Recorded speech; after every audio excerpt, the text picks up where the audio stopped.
Fowler.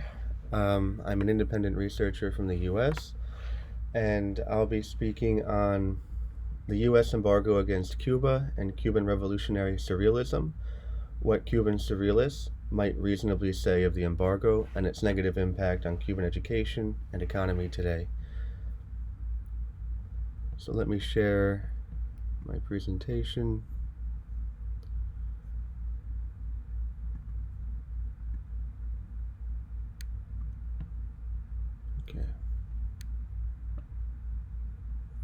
Okay, let's see.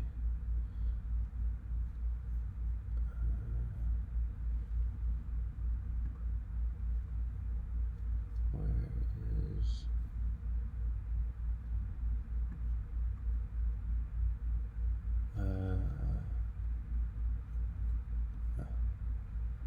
Okay, let's do it this way.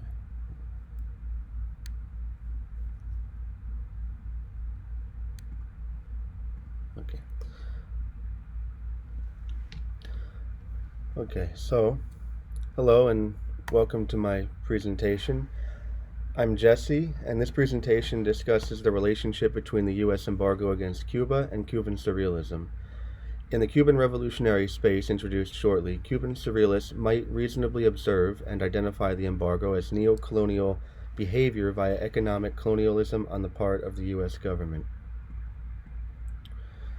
Since the Cuban surrealist captures a desire for liberation, like from embargoed reason in the Cuban revolutionary space, as we will discuss in a bit, the Cuban surrealist performs what is termed herein Cuban revolutionary surrealism.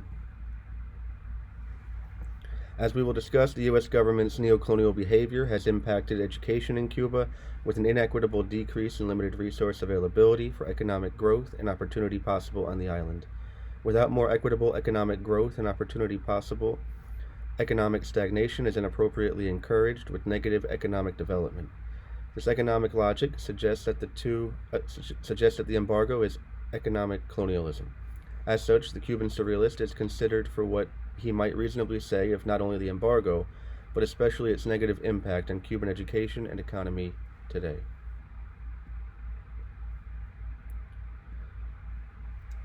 The embargo is an economic sanctions regime that dates to the Eisenhower administration's arms embargo of 1958 during the Cuban Revolution of 1953 to 1959 between U.S.-backed then-dictator Fulgencio Batista and then-rebel leader Fidel Castro. Regardless, the embargo prohibits not only U.S. arms, but all U.S. trade goods, save foodstuffs and medicines directly exported to the Cuban citizenry by the U.S. government, because by starving the fellow sovereign nation of key resources needed for economic development, the U.S. government desires to bend Havana to Washington's will. As such, the embargo, as an economic sanctions regime, is a policy collective that across multiple U.S. presidential administrations works toward negative development, especially negative economic development, on the part of the U.S. government, but in Cuba. This ban on U.S. trade goods is especially significant during the new media age of today, as U.S. technologies like Zoom during COVID-19 and ChatGPT more recently last year and this year lead and largely determine what is possible for economic growth and opportunity within the global marketplace with free trade. What is more, while the embargo denies the Cuban marketplace all U.S. trade goods, all third-party nations and their respective multinationals also suffer from an economic trade-off that limits reasonable growth and opportunity possible for strategic benefit and potential value added from economic exchanges with Cuba. That is, if at least 10% of the trade goods are associated with the U.S.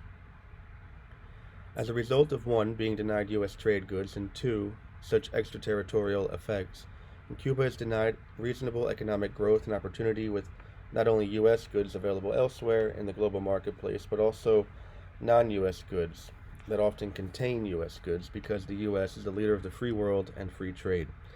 In turn, the U.S. has perhaps unintendedly encouraged a highly nationalized mixed command economy within a Cuba that is forced to largely rely upon its own endogenous production and consumption. A highly nationalized mixed command economy is an economy that is predominantly state-controlled, or behaviorally Marxist, for domestic control of tangible, intangible, and human resources, limited in a geopolitical space, but still includes the private sector to a certain extent determined by the federal government. Cuba is still Marxist, but with less state control over the Cuban economy because of a domestic desire to improve the economy in such a way, despite, or because of, the embargo's inequitable decrease in limited resource availability for economic growth and opportunity on the island, including inaccessibility to U.S. trade goods available elsewhere in the global marketplace and the lingering extraterritorial effects that we've discussed.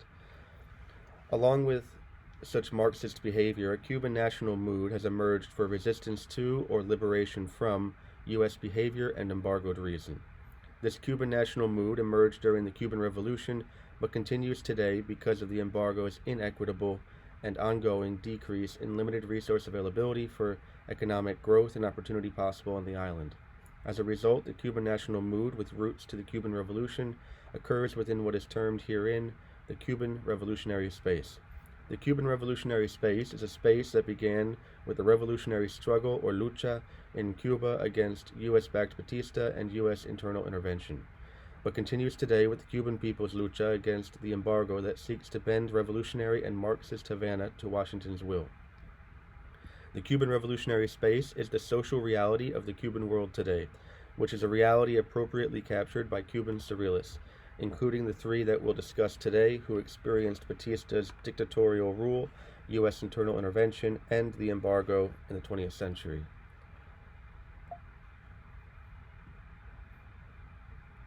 While it remains unknowable what exactly the late Cuban Surrealists would say of the embargo today, were they still alive, this presentation nevertheless reasons that they would consider it to be neo-colonial behavior, from which Cuba ought to have liberation, such that Cuba might be more equitable, might have more equitable economic growth and opportunity possible within the global marketplace.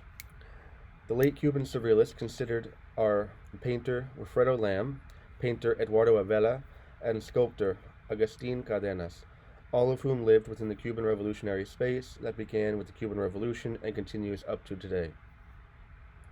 Still, the Surrealist works of Lam, Abella, and Cardenas are used for interpretation within this presentation to reason what the Cuban Surrealists might make of the embargo today, were they still alive. Let's first take a look at Lam's painting La Jungla, or the Jungle. La Jungla depicts 5 Cuban characters that appear to be wearing masks. With the mask, there is a hiding that takes place. Still, the characters exist within a forest of Cuban sugarcane, which is an important economic note because Cuba is one of the largest exporters of sugarcane in the global marketplace. Regarding the Cuban characters wearing masks, it might be interpreted that the characters do not hide their faces or identities from the world inasmuch as they instead hide the world from their faces, in an attempt to not identify with the world around them, that is, in an attempt to retain their collective sense of being authentic to who they are as a people struggling with neo-colonial power. This notion of hiding the world from oneself and not merely oneself from the world relates to Martinican psychiatrist Fanon's saying that the more the non-white Caribbean assimilates, the whiter he gets, i.e. the closer he comes to becoming a, quote, true, unquote, human being. In the Cuban context, a human being who is so-called true is he who is not necessarily true to himself, but instead as he ought to be, according to a foreign power like Spain before the Spanish-American War of 1898, or according to a domestic power with foreign influence like U.S.-backed Batista, who ruled with U.S. internal intervention after the Spanish-American War. Therefore, Lam's characters might reason today that they wear masks because they do not wish to look like and see their Cuban world as they ought to, according to the white world rife with individuals who do not wear masks. They might not desire to assimilate and become human beings who are true to being white, but not true to being themselves, which is to be non-white. Where to be non-white is to be Hispanic, namely Cuban in this case. This notion of not desiring to become like a foreign people relates to how Cubans view the embargo today. That is, while Cuba is no longer under Spanish colonial rule, as it was when Lam painted La Jungla, Cuba is now under U.S. neo-colonial rule via the embargo's economic colonialism.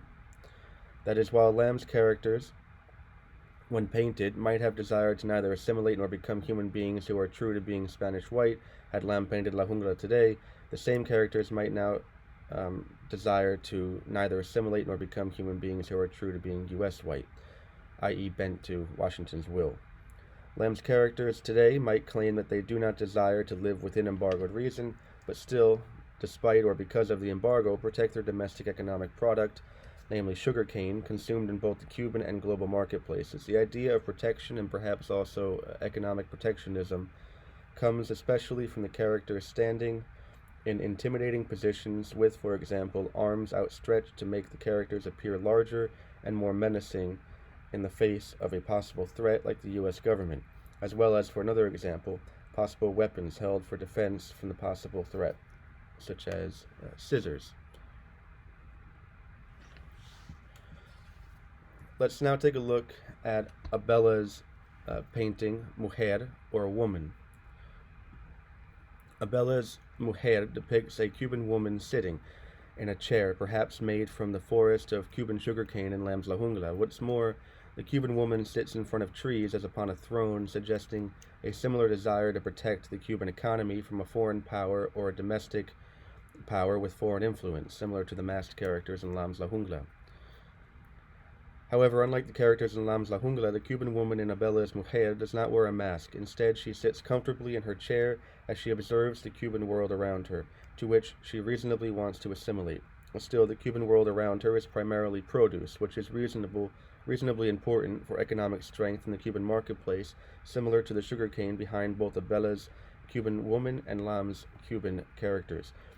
The economic products in the Cuban woman's world are not only those which she protects and observes in the Cuban world, they are also those from which she desires to gain identity as a Cuban in the Cuban world, i.e. the same identity that about 20 years later Lamb's characters desire to protect from the white world. That is, the Martinican writer Suzanne Césaire, the Cuban woman does not necessarily desire to assimilate to the white world's technologies prohibited by the embargo, but to the Cuban produce with domestic economic growth and opportunity possible. These technologies are the same technologies that, as history says, have been seized with a veritable madness, the result of which has been the creative neo-colonial desire to control the world economy, which is the same veritable madness for power and domination, which turned humanity upside down during catastrophes as horrible as the World Wars of 1914 and 1939. Instead, the Cuban woman desires to live comfortably in her seat, or upon her throne, and not upside down in entropic chaos afforded by a global economy dominated not by Cuban sugarcane and produce, as is the Cuban economy, but by technologies that have the potential to neo-colonize and create entropically chaotic war, as is the global economy within which World Wars I and II both operated. What's more, the Cuban woman's reasonable desire to assimilate into the Cuban world with an economy dominated by Cuban sugarcane and produce instead of a white world with an economy dominated by technologies that afford entropic chaos may be understood today as follows. If Abella had painted his Mujer today, the Cuban woman might suggest an ability to remain comfortable in a Cuban economy without additional affordance for entropic chaos possible from the technology transfer that the embargo currently prohibits. In other words, despite or because of the embargo's inequitable decrease in limited resource availability for economic growth and opportunity possible on the island, the embargo might perhaps unintendedly encourage the Cuban woman to assimilate to a highly nationalized mixed command economy within a Cuba that is forced to largely rely upon its own endogenous production and consumption of the economic products in Abella's Mujer. The Cuban woman might view the embargo as neo-colonial behavior because it creates the inequitable decrease in limited resource availability for economic growth and opportunity possible on the island, but she might also not necessarily wish to behave with the technologies that are denied through technology transfer, and that also afford entropic chaos, because she desires to retain her own sense of destiny, that is, her and her people's inestimable and unique heritage found in Cuban sugarcane and produce domestically produced and consumed. That is, she might not favor the embargo because it is inequitable neo-colonial behavior, but the Cuban woman is nevertheless comfortable enough without the risk of entropic chaos possible from the technologies transferable without embargoed reason.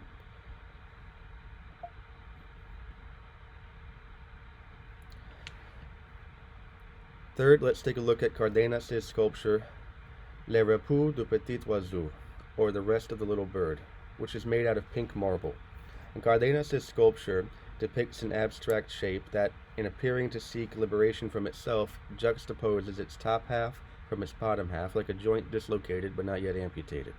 As such, Cardenas's sculpture is an image that dramatizes an inner tension. In the Cuban context, this inner tension might be a social stress placed on the Cuban people who exist within a revolutionary struggle or lucha between the U.S. and Cuban governments, where the former federal government desires neocolonial rule over the latter federal government that instead desires détente. As such, a political juxtaposition exists between the two federal governments' respective desires that might be considered in Cardenas's sculpture. Still, aside from the inner tension and social stress of a U.S.-Cuban political juxtaposition, the fact that the marble is pink might remind the viewer of former president of the Regional Council of Martinique, Aimé Césaire's book, Cahier d'un retour al pays natal, or Journal of a Homecoming. In his book, Césaire claims that his tude, or unique attitude or identity, is neither a tower nor a cathedral. It delves into the red flesh of the soil. Out of the red flesh of the soil, however, may come pink marble unearthed like a Rome condensed in father of psychoanalysis, Sigmund Freud's book, Civilization and Its Discontents. That is, in desiring to separate its top half of a Cuban desire for détente from its bottom half of a U.S. desire for neocolonial rule, Cardenas's pink marble, especially its top half, also seeks to unearth a Cuba, or an identity or tude, true to the non-white Cuban self that was condensed at a time before both 1. U.S. neocolonialism after the Spanish-American War, and 2. Spanish colonialism before the same war. In unearthing this condensed Cuban identity without neocolonial towers and colonial cathedrals, liberation might be gained because it is an identity created before and therefore without both U.S. neocolonial and Spanish colonial behaviors. As such, Cardenas's Le Repos du Petit Oiseau, which was sculpted during the embargo, might today be reasonably interpreted as a desire to regain this tude true to the non-white Cuban self from a time before the Spanish-American War and therefore also before the embargo's neocolonial behavior that succeeds the war.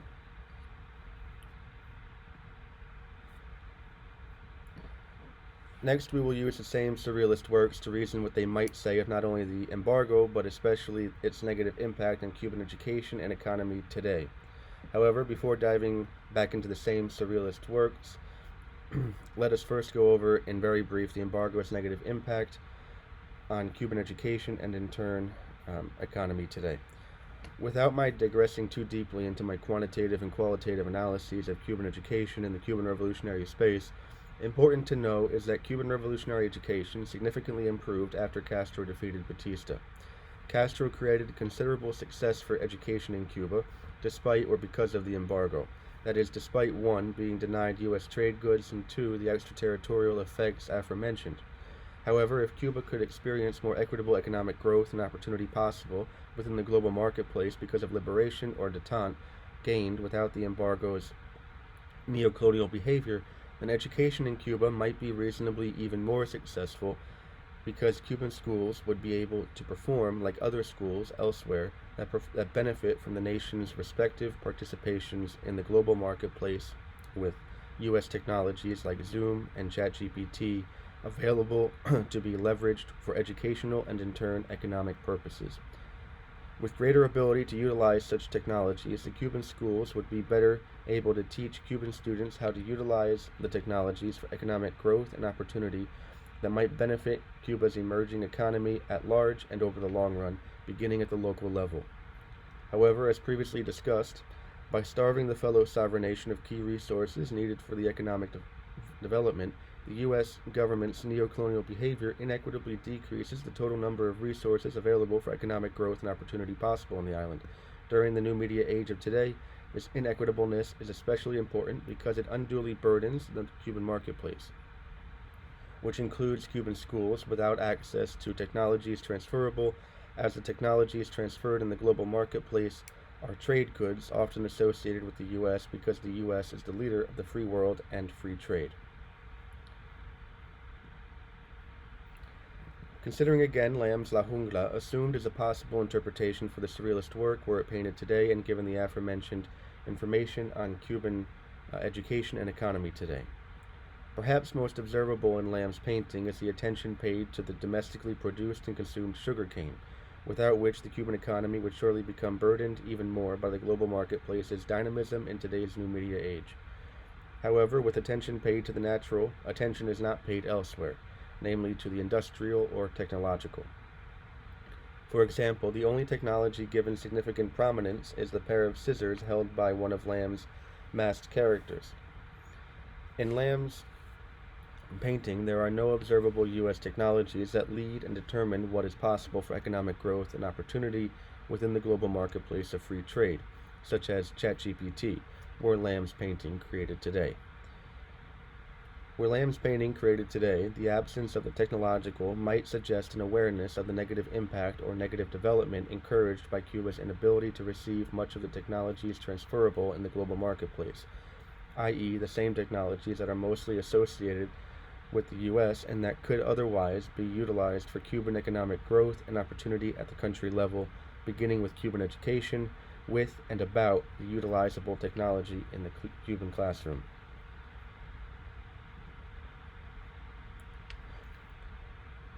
Now, considering again Abella's Mujer, assumed again is a possible interpretation for the Surrealist work, were it painted today and given the aforementioned information on Cuban education and economy today. As Lamb's La Jungla does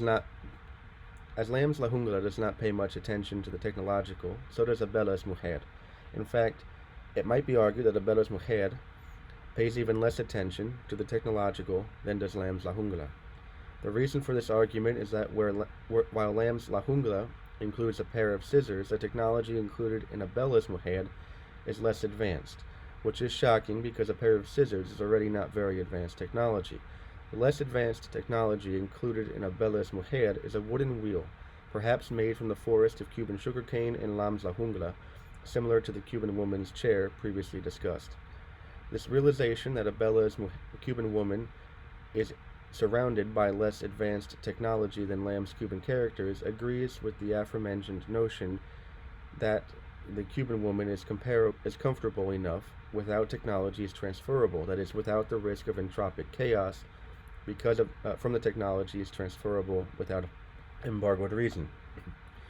What is more, were it painted today, Abella's painting might also suggest that, as exampled by the Cuban woman, the average Cuban is content enough with the fact that Castro created considerable success for education in Cuba despite or because of the embargo. Still, this notion does not necessarily mean that the average Cuban would prefer to keep the embargo in place. As we previously discussed, the Cuban government reasonably desires détente, which would permit technology transfer across all major sectors and industries indexed by S&P Dow Jones indices and referenced by the World Economic Forum. With Cuban schools better able to teach students how to utilize the technologies for economic growth and opportunity, that might benefit the Cuban economy at large and over the long run. Last, considering again Cardenas's Le Repos du Petit Oiseau, assumed yet again is a possible interpretation for the Surrealist work were it sculpted today and given the aforementioned information on Cuban education and economy today. Where Cardenas's sculpture expresses the inner tension and social stress of the U.S.-Cuban political juxtaposition previously explored, this juxtaposition might also be considered a desire to break away from not only the embargo, but especially the embargo's negative impact on education, because of the inability for technology transfer and in turn the economic growth and opportunity possible for Cuba. That is, the juxtaposition might be further considered with respect to Cuban education and economy, specifically such that in breaking away from the U.S. government's neocolonial behavior, the Cuban marketplace, which includes Cuban schools, might gain access to technology currently transferred more equitably between other sovereign nations elsewhere and without embargoed reason within the global marketplace. In kind, this notion promotes the previously unearthed Cuban identity condensed without the U.S. government's neocolonial towers built as the embargo's different policies that make up the policy collective designed across multiple U.S. presidential administrations, beginning with the Eisenhower administration's arms embargo of 1958. And these are some of the references, or all the references that I used. And thank you for attending my presentation. Feel free to email any thoughts, questions, or epiphanies you might have. And if you'd like, you can connect with me on LinkedIn by scanning the QR code on the screen.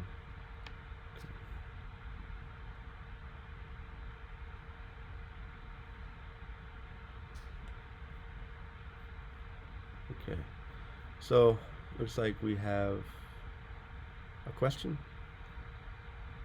Yes, I was wondering if you were able to consider any more recent surrealists, or if the embargo itself limits your access to that.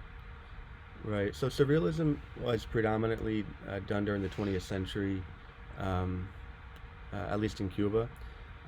So I didn't have any more recent. The most recent one was 1981, and that was the Le Repos du Petit Oiseau, the sculpture. Um, but no, I also wanted to get more of a broad. So you have the beginning of the late 1920s, beginning of the 20th century, and you have more in the middle of the 20th century, and then we have toward the end of the 20th century, 1981. So I also wanted to get more of a holistic picture of the art in that movement. But as was told to me, I don't know how accurate it is, but as told to me, Surrealism seems to have been mostly done in the 20th century.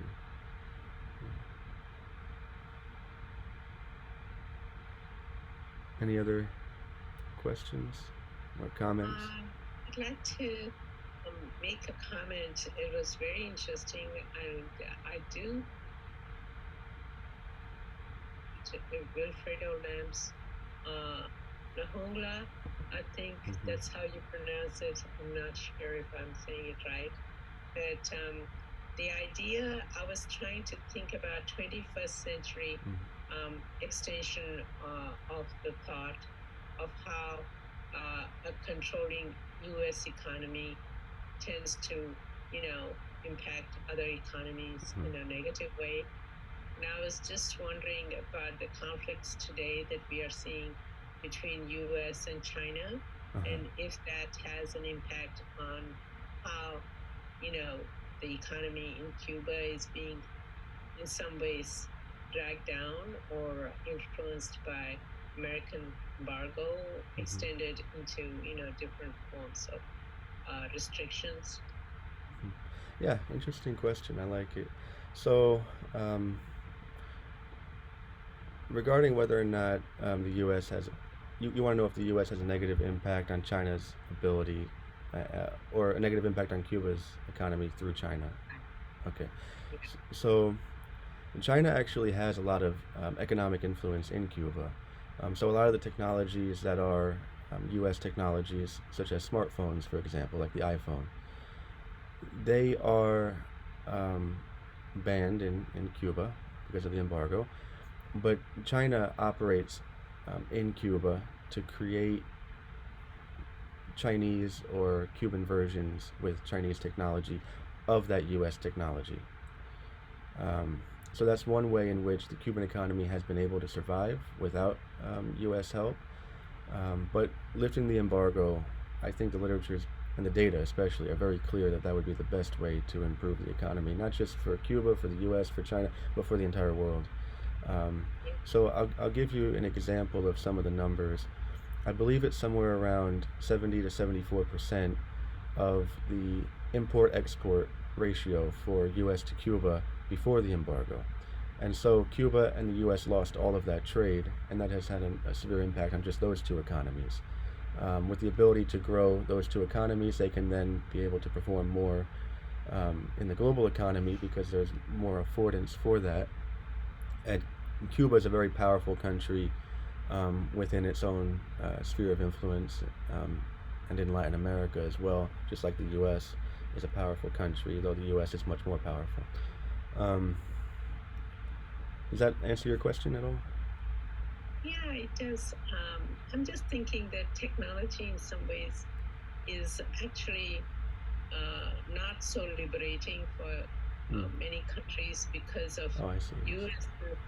control over AI production, and especially about where the chips are being produced, that constitute the ChatGPT or whatever, modes of technological transference are not happening. It's not going to happen as I see it. What is the alternative? Is it Cuba going towards the other economies, I should say, that develop technology in spite of how U.S. is restricting the marketplace with regard to who produces these chips and how it is distributed and so on. Okay, so your question is about what are possible alternatives for Cuba to gain artificial intelligence? In the future. In the future. I know it's something we need to be concerned about today. Right. That's actually something that I talk about in some of my research, where there doesn't seem to be a very clear avenue that Cuba is within right now, that other countries are helping Cuba, but it's certainly a possibility. And the embargo, there is a sort of loophole, or a crevice, perhaps is a better word, within the embargo policy collective that does permit even certain subject matter experts from the U.S. to go to Cuba and to offer knowledge and creative ideation for how something like that might help, or might be done to help. But as far as other countries actively helping as of now Cuba in that regard, I don't know of any. There might be some. I imagine the most likely would be China, but I personally don't know that information. But that is something that I've considered in my research, and I do like that question a lot. Yes. Thank you very much. Yes, thank you. Do you think anything's radically changed in Cuban and U.S. relationships since the Cuban Missile Crisis and the Cuban Five, or do you think it's just been, I don't know. I'd like to say yes, not just because I want to be positive, but because I have relatives in Cuba, and I'd like to say yes, that there has been a positive influence. On positive change, that things have improved. But if things have improved, like I talked about in my presentation, it seems to be because of the embargo encouraging certain behavior within Cuba that has forced them to improve after the Cuban Revolution. It's not clear to me that the embargo itself has caused that improvement, but that the improvement has come because people want to go against the embargo. For example, the Cuban government does not desire to necessarily. Okay, going back quite a ways. So Thomas Jefferson wanted Cuba to become part of the U.S., wanted to purchase it from Spain, and there's no desire for Cuba to become part of the U.S. And so through U.S. neocolonialism, there's a sort of pushback on the Cuban side. Not to say Cubans or the Cuban government does not like the U.S., but that they don't want to become controlled by the U.S. And so the development that has happened on the island, as it seems to me, is because of the pushback, not because of the embargo, if that makes sense. That makes sense. Thank you. Okay. Any other questions? Eric? Yeah, so kind of building on some of the previous questions, did any of the Surrealist artists that you studied, did they ever engage with Cuba's relationship to the other contemporaneous superpower, the Soviet Union at that time? And was that ever represented in their artwork or their commentary or whatever? That's a wonderful question. A wonderful question. I like that question a lot, and that would make for a great research paper. But unfortunately, I don't know the answer to that question. I'm just not the guy to ask. No worries. I was just curious if you encountered it at all building up this presentation in your research so far, but thank you. Oh, you're welcome. Thank you. Okay. Any other questions before we move on? Oh, okay. Okay. So if there's no other questions, then we'll move on. So, we have a comment. Oh, okay. Okay, Robin. Just sharing our paper as we get started.